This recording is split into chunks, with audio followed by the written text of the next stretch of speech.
Hey, how's it going, guys? Alright, we're in section 9.7 now, and we're going to be using definite integrals again, and in this case we're going to be using definite integrals with linear motion. We've got two goals in this lesson. We're going to get them both into the same video here. One of the goals here is that we're going to use definite integrals in order to be able to find out what the change in displacement of a particle in motion is over time. Alright, so when we're talking about a change in displacement, over a 5-second time frame, is the particle 10 meters to the right of where it started, or is it 3 meters to the left of where it started? What is the change in displacement during that time frame? And then, in addition to finding the change in displacement, we're also going to use definite integrals in order to find the total distance traveled by a particle, again over a given time frame.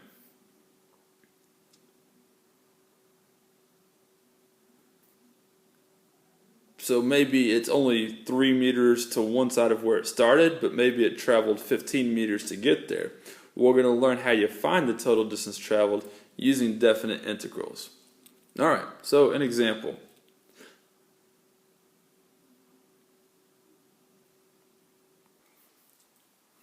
Alright, let's suppose we got a situation where we've got a particle in motion, and its displacement is modeled by the function s of t equals t squared minus 4t minus 5.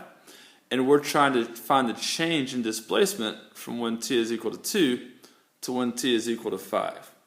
Okay, now I'm going to show you two ways of doing this. Ultimately, we're going to try to do this kind of thing with a definite integral.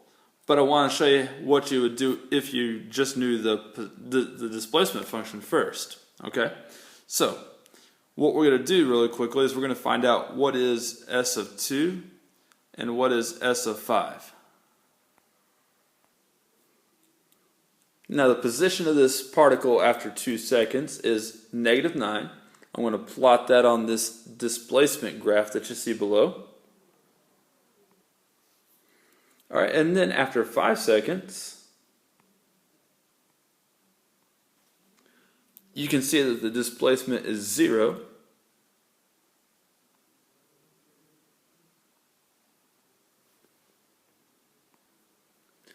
And so over that time frame from when t is equal to 2 to t equals 5, you can see that the displacement was positive 5. Not positive 5, it went from -9 to 0, so the displacement was positive 9. Alright, now that was real easy with the displacement function, but I want to make sure that you know why we were able to do this with the displacement function. This function happened to tell us what the initial displacement was. We happen to know that s of 0 is equal to -5. I think you could tell from the equation why I know that s of 0 is equal to -5. But let's say that we had different information, but we were trying to find the same thing. Okay? Now, so you understand where this different information comes from. You see the displacement function s of t right here. The different information that I want to talk about is, what if we were given the velocity function instead of the displacement function? And the velocity function would of course be this. V of t is equal to 2t minus 4. Of course, that's the first derivative of the displacement function. Okay, so again, pretend that we were given the velocity function and wanted to find the displacement from t equals 2 to t equals 5. Well, it turns out that you can find the displacement simply by finding the integral of the velocity function over the time frame that you're trying to find a displacement for. Alright? Total displacement would equal the integral from when t is equal to 2 to when t is equal to 5 of the velocity function 2t minus 4 integrated with respect to t. Alright, and so you know that that integral is going to come out to be t squared minus 4t evaluated from when t is equal to 2 to t is equal to 5.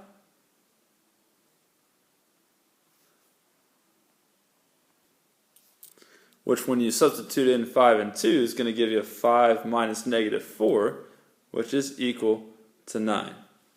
Okay, So the total displacement we were able to find by using a definite integral. And that's a rule that I need you to know. I want you to write this down. Alright, if you're given the velocity function for a particle in motion and you want to find the change in displacement, alright, the way you do that is you simply integrate the velocity function from the first time to the second time, from t1 to t2.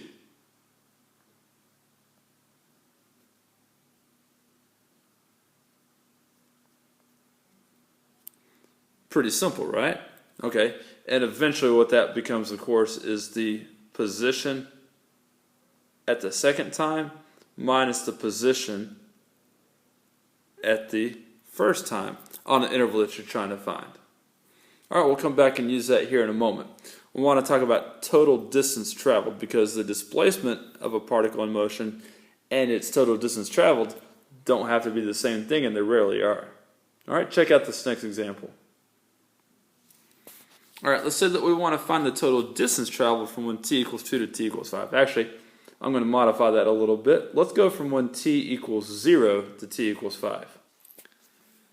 And the reason I decided to change from t equals 0 to t equals, from t equals 2 to t equals 0 right there, is because if you'll notice, the velocity is 0 when t is equal to 2, right? Which means the velocity has the potential, the particle has the potential to change direction when t is equal to 2, and in fact this one does. I've gone ahead and plotted, we're using the same function as before, I went ahead and plotted the displacement when t equals 2 and t equals 5 again.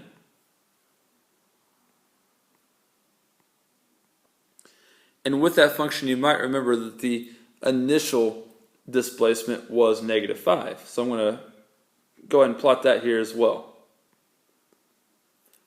And so what that particle did was it started off traveling to the left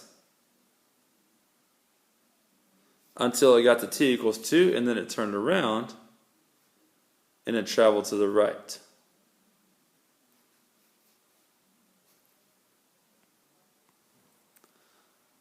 Alright, now if I had wanted the change in displacement from when t equals 0 to when t equals 5, I would have said the change in displacement is +5, because you go from -5 to 0 ultimately. But the distance traveled, well, that's not the same thing as the displacement, is it? Because what actually happened here is that this particle went 3 units to the left, actually 4 units to the left, from -5 to -9, and then it went back 9 units to the right from there for a total distance of 14. Alright, I suppose that 4 plus 9 is 13, not 14. Anyway, total distance should be 13 meters for that function. And we can figure that distance out using just the velocity function. If we had never known the initial position, in other words, we could still figure out what the total distance traveled for the particle was over that time frame. And the way we're going to do this is a slight modification of what we did a moment ago. We're still going to find the integral of the velocity function, but in order to compensate for the fact that sometimes we are traveling to the left and sometimes we're traveling to the right, what we're going to do is we're going to take the integral of the absolute value of that velocity function. Okay, now I just want you to verify that this actually works. We haven't learned how to integrate absolute value functions, so a question like this would be a calculator question. Use your GDC and go and figure out what the integral from 0 to 5 of the absolute value of 2t minus 4 is.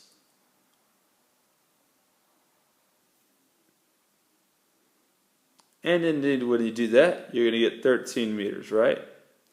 Okay, so to kind of summarize there, when you're trying to find the total distance traveled of a function when you're given it, of a particle in motion when you're given its velocity function, here's what you do. The total distance that you travel is equal to the integral from time 1 to time 2, t1 to t2, of the absolute value of your velocity function. All right, that'll always find total distance for you. All right, now I want to do another example that ties in these concepts here. but it's presented to you much differently because I'm not giving you the equation of the velocity function. But what I am giving you is a graph of the velocity function. All right, the problem says that the velocity function v in meters per second of a particle moving along a line is shown in the figure. All right, and the first thing that we're going to do with this, of two things, is we're going to find the change in displacement of the particle from t equals 0 to t equals 12. All right, now looking at the graph, all right, it is showing the velocity as a function of time, correct? All right. So velocity starts out positive, and then it ends up negative, then it ends up positive again, and so forth. We're trying to use the velocity function to find change in displacement. Well, remember what we just said a little bit ago.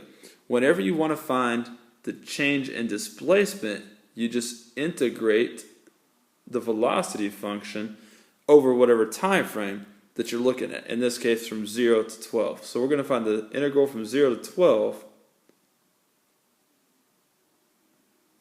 of v of t with respect to t.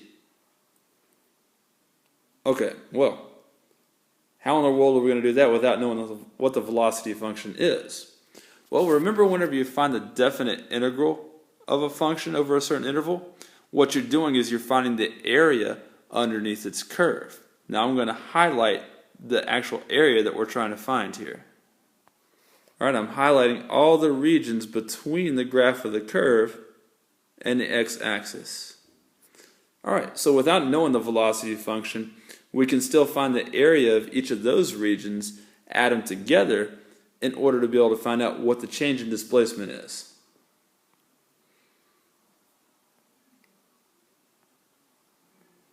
All right, so you see that we have three areas that we're going to be adding together, and one of them is below the x-axis. So we're going to find out what A1 minus A2 plus A3 is. All right, now just use geometric formulas to do this.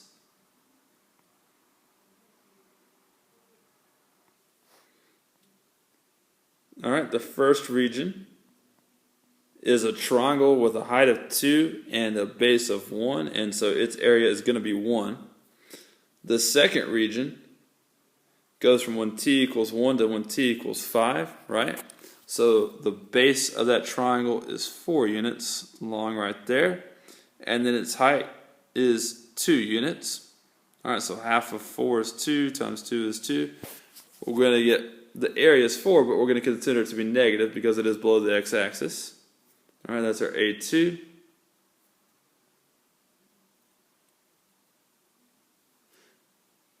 All right, and then the next one is a trapezoid, right?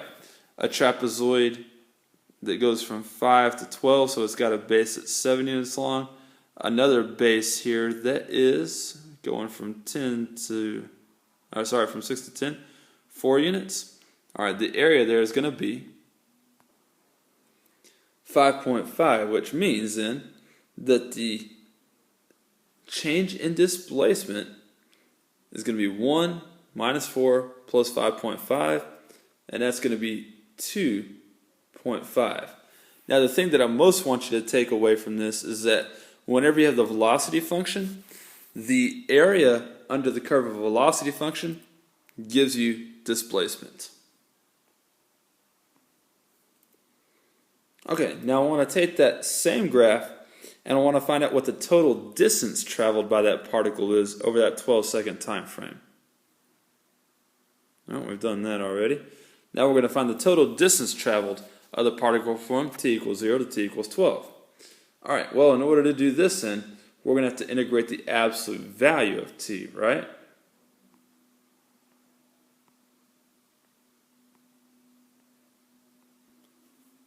All right, so how do we integrate the absolute value of a function from looking at this graph? Well, basically, all we do is we reflect any negative portions of that function in the x-axis to make them all positive. Watch.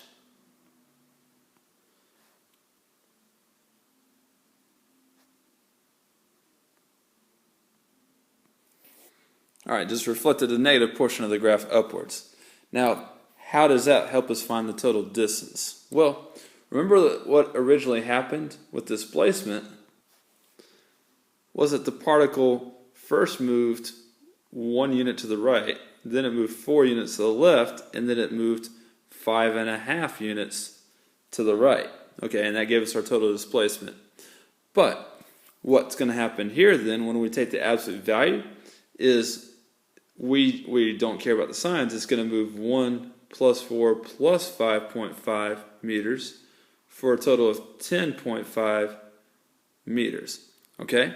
Now, we're still dealing with the same areas, just that they're all positive this time. The first area is still 1. The second area is still 4. And the third area is still 5.5.